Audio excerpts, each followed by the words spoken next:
అమ్మ ఒప్పుకుందా బయటకు వెళ్ళడానికి? ఒప్పుకుంటే శివగామి ఎందుకు అవుతుంది? బలవంతంగా ఒప్పించాను. ఖచ్చితంగా తీసుకుని వెళ్దామని డిసైడ్ అయ్యాను. మంచిదే నాన్న. ఏదైనా డాక్టర్ దగ్గరికి తీసుకెళ్తున్నావా నాన్న? డాక్టర్ కాదు, హీలర్. శివగామిని ఒక హీలర్ దగ్గరికి తీసుకొని వెళ్తున్నాను. తనని మెంటల్గా స్ట్రాంగ్ చేయాలి. అమ్మ మంచిగా అయిపోతే బాగుండు. నువ్వు కూడా రెడీ అయితే మనం బయలుదేరదాం. అమ్మో, నాకు స్కూల్ మిస్ అవుతుంది నాన్న. మళ్ళీ పాఠాలు మిస్ అయితే చాలా కష్టం నాన్న. చదువుకోవాలి కదా. అసలు రీజన్ అది కాదు కానీ విషయం చెప్పు. అంటే అది అమ్మతో రావడానికి భయపడుతున్నావు కదా, ఎప్పుడు ఎలా ప్రవర్తిస్తుందోనని టెన్షన్ పడుతున్నావు కదా. పర్వాలేదు భవాని, నేను ఉంటాను కదా, నేను చూసుకుంటానులే, ఏం కాదు.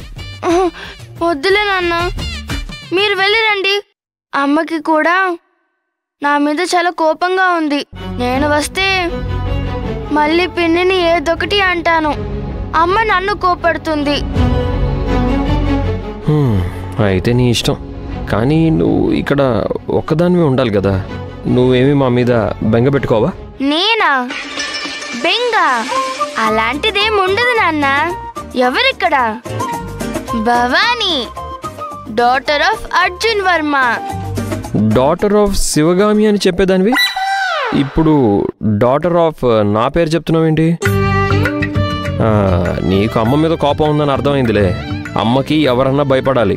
నేను భయపడుతుంది అమ్మకి కాదు, శిశిర వాళ్ళ అక్కకి. ఇందులో చాలా మీనింగ్ ఉంది భవాని, ఐ కెన్ అండర్స్టాండ్ కదా. అందుకే శిశిర వాళ్ళ అక్కని తీసుకుని వెళ్ళి భవాని వాళ్ళ అమ్మని తీసుకురండి. అప్పుడు నువ్వు గ్రేట్ డాడీవి. సరే మేడం. శిశిర వాళ్ళ అక్కని బయట వదిలేసి ఇక్కడికి వచ్చేటప్పుడు భవాని వాళ్ళ అమ్మని తీసుకొస్తాను. అర్జున్ గారి వైఫ్ ను కూడా తీసుకురండి. అలాగే. ఇంతకీ ఎక్కడికి వెళ్తున్నారు?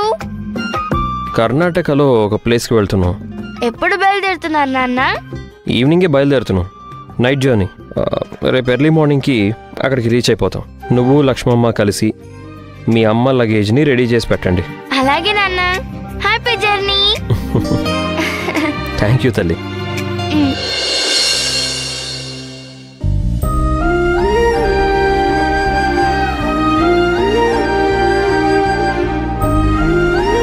శివగామి, ఏమన్నా మ్యూజిక్ పెట్టనా?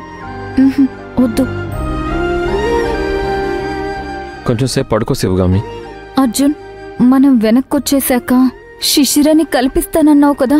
చెప్పా కదా, నేనే వెళ్ళి మాట్లాడి రిక్వెస్ట్ చేసి తనని ఇంటికి రమ్మంటాను. ఓకేనా? అలా అయితే ఓకే. ఇప్పుడు మనం ఎక్కడికి వెళ్తున్నాం? ఒక ప్రశాంతమైన ప్లేస్కి వెళ్తున్నాం. సరే అయితే.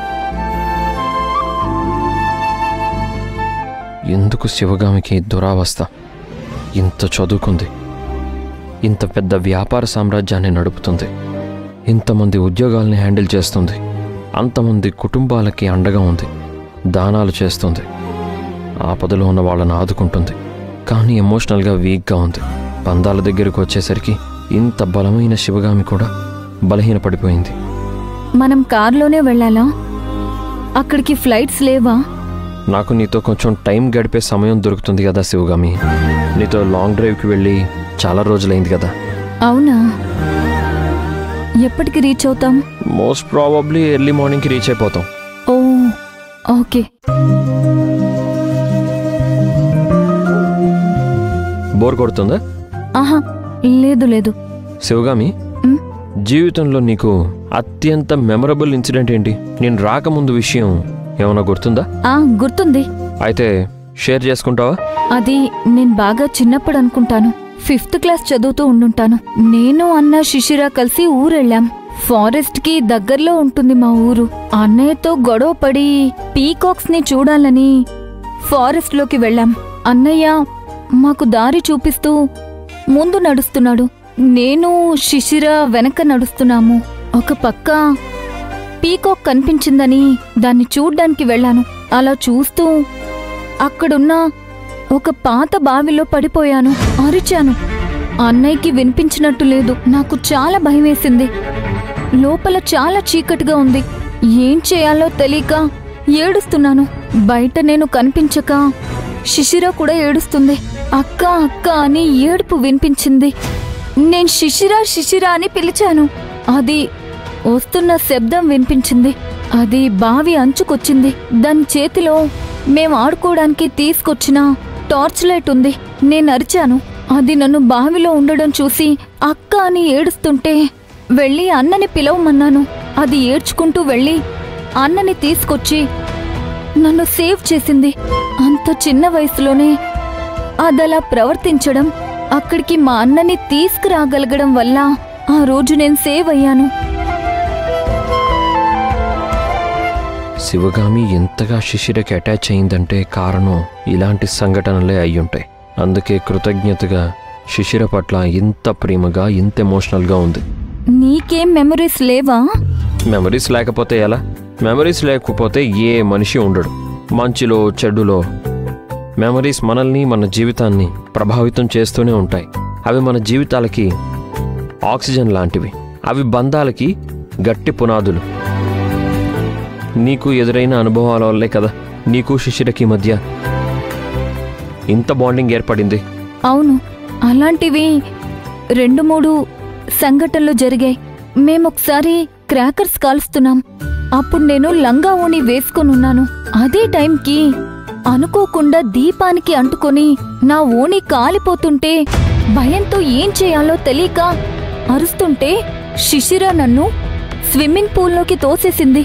అలా ప్రమాదం నుంచి నన్ను సేవ్ చేసింది.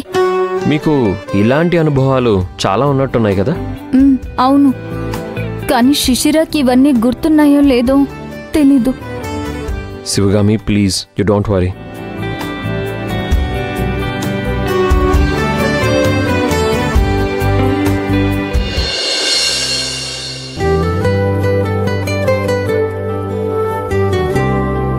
నువ్వు ఇలా హ్యాపీగా ఉండడం చూస్తుంటే ఎంత సంతోషంగా ఉందో తెలుసా? అవును రాజ్, ఆ శివగామికి దూరంగా వెళ్తున్న కొద్దీ చాలా హ్యాపీగా ఉంది. అమ్మా, అసలు ఆ టార్చర్ని భరించడం ఇంత కష్టమా అనిపిస్తుంది. ఇప్పుడు స్వేచ్ఛగా, సంతోషంగా శివగామి జాడ లేకుండా ఉండొచ్చు. కొన్ని రోజులైనా ప్రశాంతంగా, హ్యాపీగా ఉండొచ్చు. అర్థమైంది శిశిర. మామూలుగా ఎవరైనా పెళ్లి చేసుకుని వస్తే పుట్టింటి వాళ్ళని మిస్ అవుతారు. వాళ్ళని కలవాలి అని తహతహలాడతారు. కానీ నువ్వెందుకో శివగామి గురించి చాలా ఇబ్బంది పడుతున్నావు కదా?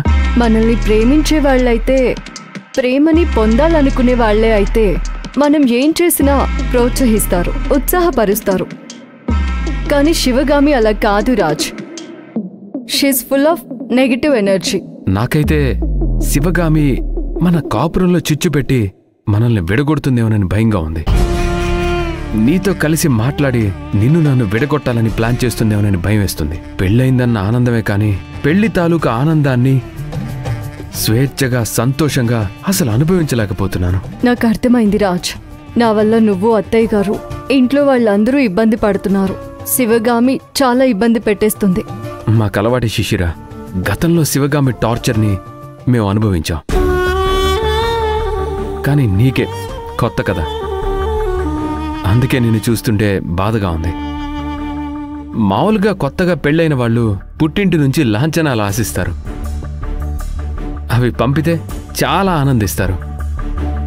కానీ నీకు ఆ ముచ్చట లేకుండా పోయింది. ఆ ఆనందాన్ని శివగామి నీకెప్పటికీ ఇవ్వలేదు. నువ్వు నన్ను కాకుండా వేరే ఎవరినైనా చేసుకుంటే నీ మ్యారేజ్ లైఫ్ బాగుండేదేమో శిశిర.